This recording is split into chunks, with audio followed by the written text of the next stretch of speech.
Here's Vladimir Duthiers. Vladimir Duthiers is in Haiti, sending us updates, including photos and a video diary. So we're in a tent city right across the street from the National Palace, which still, after 9 months, has yet to be rebuilt. This tent city, like many of those spread out across Port-au-Prince, just sprung up after the earthquake, and they're more or less permanent structures right now.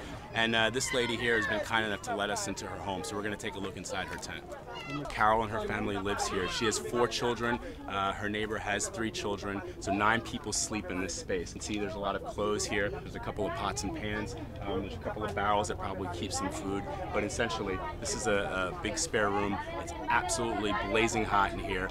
There's a television set, which I don't even know if it works, but this is where they sleep. It's not that big, but it's barely hot. All along these walls, there's graffiti markings that have been painted over. The boys say that the only way that they were ever able to get anybody to understand what was going on behind these walls was to write the graffiti about what Doug Perlitz was doing to them. And actually here you see 2 words that are left here, a plea for help: welcome, National Police of Haiti. Even before the earthquake in Haiti, the deaf were not treated very kindly here. There are very few services for them. In fact, the deaf in Haiti are called bébé, which loosely translated means deaf and dumb. This is one of the few places that they could actually come to get some respect, to get an education. It's the School of St. Vincent. It was a dormitory-style classroom that housed about 2,500 people. They slept here, they lived here, they ate here. But all that's left right now is a field of rubble and weeds. People that have just stolen food from this area right here, right across the street, are already just 10 feet away, 15 feet away, selling it to people on the street at a marked up price. Clearly, without any electricity for a couple of days, candles are super valuable. That's why there's such fighting. There's men with machetes, pushing, fighting, knocking people to the ground in an effort to get to these candles. And then there's this bartering system where people are trying to sell it literally as soon as they pull it off top of the buildings. Believing they've heard a faint cry, the firefighters insert a listening device into the rubble. Vlad is told to tell the victim to tap 3 times on whatever's nearby. Est-ce qu'il y a quelqu'un qui dedans? Frappez 3 fois. Tap, tap, tap.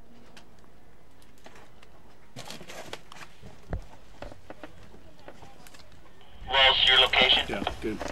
This week we have a real treat for you. We're going to take you into the bowels of CNN headquarters in New York City and introduce you to somebody who's had a role in covering some of the biggest news stories of the last 10 years. Now, when he was a kid, he wanted a life in movies. He never made it to Hollywood, but he does tell stories through the use of pictures, and he does it from behind the scenes. So we're standing here in the lair of the Silver Fox, Anderson Cooper's office. I know he did not just say that. He loves that name. You know you love that name. I mean, it's a cool name. I wish I had that name, but... Oh, Vlad. Tonight, a man sits in a Rhode Island jail waiting sentencing for heinous crimes he got away with for years.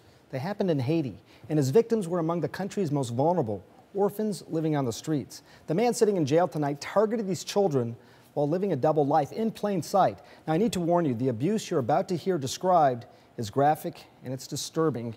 Here's Vladimir Duthiers. When Doug Perlitz arrived in Cap Haitian in the 1990s to work with homeless street kids, he seemed like a savior. Perlitz built a school where boys could be safe.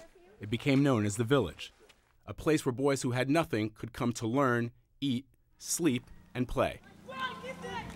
Francilli and John Charles came to the Village when he was 12 years old. When I met Mr. Douglas, he appeared to us like Jesus Christ himself come to rescue us. Brian Russell was an early donor to Perlitz's project. We opened the gates up to the village, and it was like this paradise. There was no garbage in the village. There were buildings that were not in complete disrepair, and it seemed like an oasis in the middle of, a desert.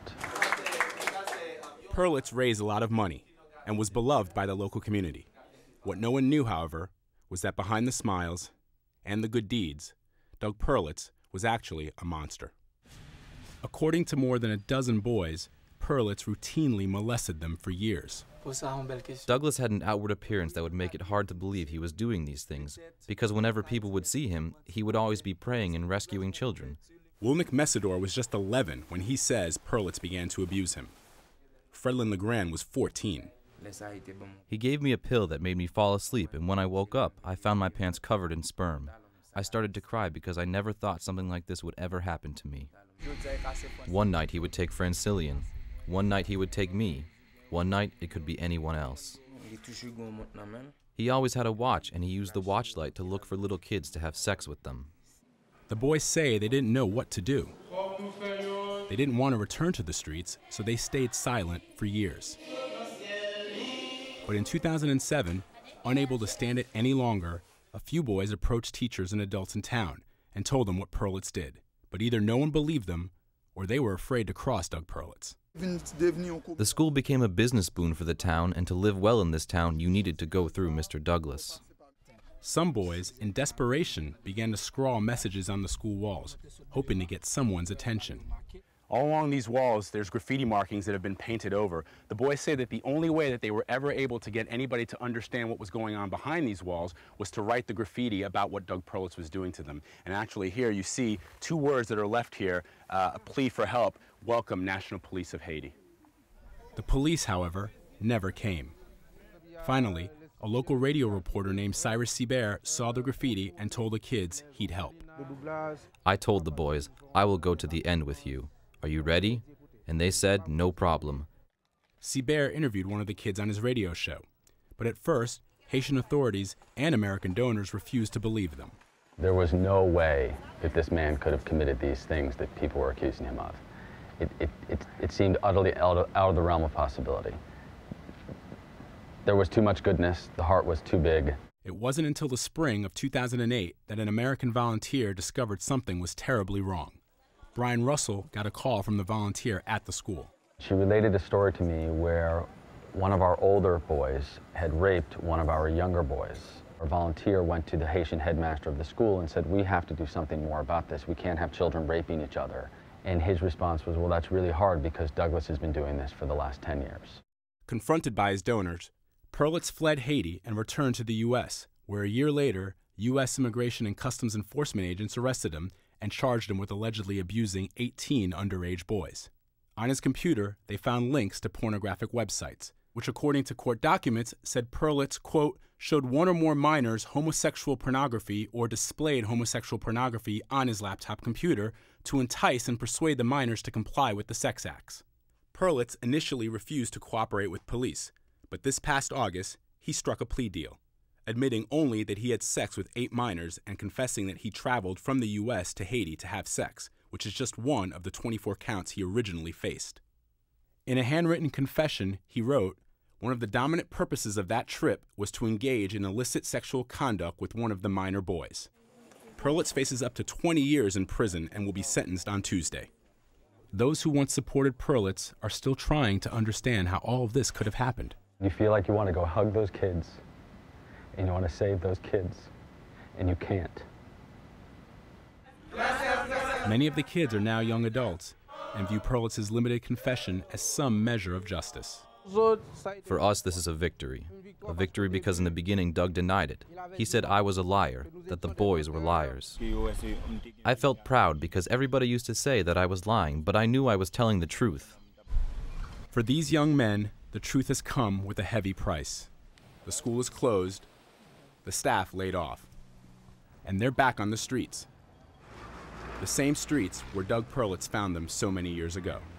Vladimir Duthiers, CNN, Cap-Haitian, Haiti. Listen to life in this tent city. Whatever sound you may hear, those who live here never will. That's because this is a camp for only the deaf. Tara Thorne is an interpreter from New York who's been working here. It's a small tent city of around 400 people, and most of them are deaf. It's hard because you feel isolated and you can't communicate with your parents during dinner time. They're all talking and you can't hear it. According to international aid organizations, there are close to 100,000 people who are deaf in Haiti. People who are deaf in Haiti are always looked on as imbeciles, rejected by society. When the hearing talk to somebody who's deaf, they don't give them any respect. The disrespect and rejection were more apparent in the aftermath of the earthquake. Jimmy is deaf and mute. He couldn't even scream for help. During the earthquake, I noticed there were a lot of foreigners that came to help. But for deaf people, there was nobody helping us, so deaf people were helped last. No one bothered to check on Mary Ellen, who was unconscious for 7 hours. She was declared dead. After the earthquake, I was taken to a morgue, and I was there at the morgue, and I woke up, and the people were surprised I was alive. When I woke up at the morgue and looked all around, There were a bunch of people around me that were dead. Even before the earthquake in Haiti, the deaf were not treated very kindly here. There were very few services for them. In fact, the deaf in Haiti are called bébé, which loosely translated means deaf and dumb. This is one of the few places that they could actually come to get some respect, to get an education. It's the School of St. Vincent. It was a dormitory-style classroom that housed about 2,500 people. They slept here, they lived here, they ate here, but all that's left right now is a field of rubble and weeds. Jethro was at the School of St. Vincent's when the earthquake hit. My mother was looking for me and couldn't find me. And then after 8 days, my mother found me at the hospital and saw me and was crying because I was suffering. His suffering got worse when doctors told him they'd have to amputate his leg. I lost a lot of blood and my leg was completely infected. They had no choice, it was so infected. They had to cut it. He was fitted with a prosthetic, but prefers his crutches. He now uses his hands not only to communicate, but also to carry his body. Jobs are limited for the deaf in Haiti, and for a deaf amputee, there are even fewer opportunities.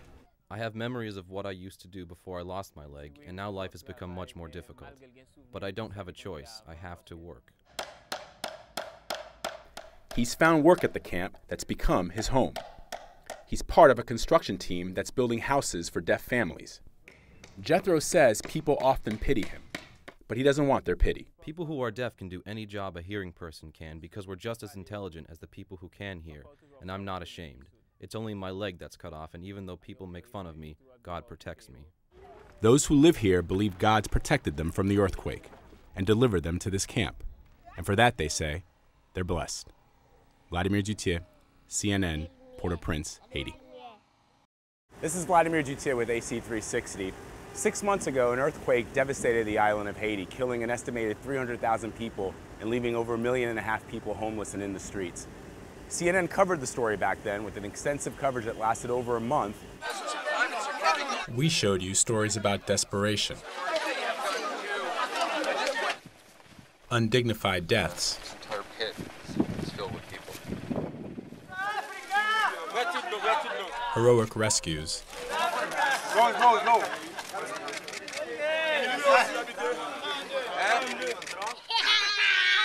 and despite the tragedies, stories about hope. We're about to do a quick shot of the National Palace, which 6 months after the earthquake has still yet to be rebuilt. It looks exactly the same as it did the day after the earthquake. So we've just come back from a shoot early morning, and one of our cars broke down in the middle of the road. As you can tell, it's not the best place to break down. We've all had to push the car off to the side of the road. Now we're all crammed into one truck, headed back to the hotel. The Haitian people are in dire need of action that has to come a lot quicker than it already has. But as for us, myself, Neil Halsworth, Sanjay Gupta, Ivan Watson, Anderson Cooper, Charlie Moore, we're on our way back home.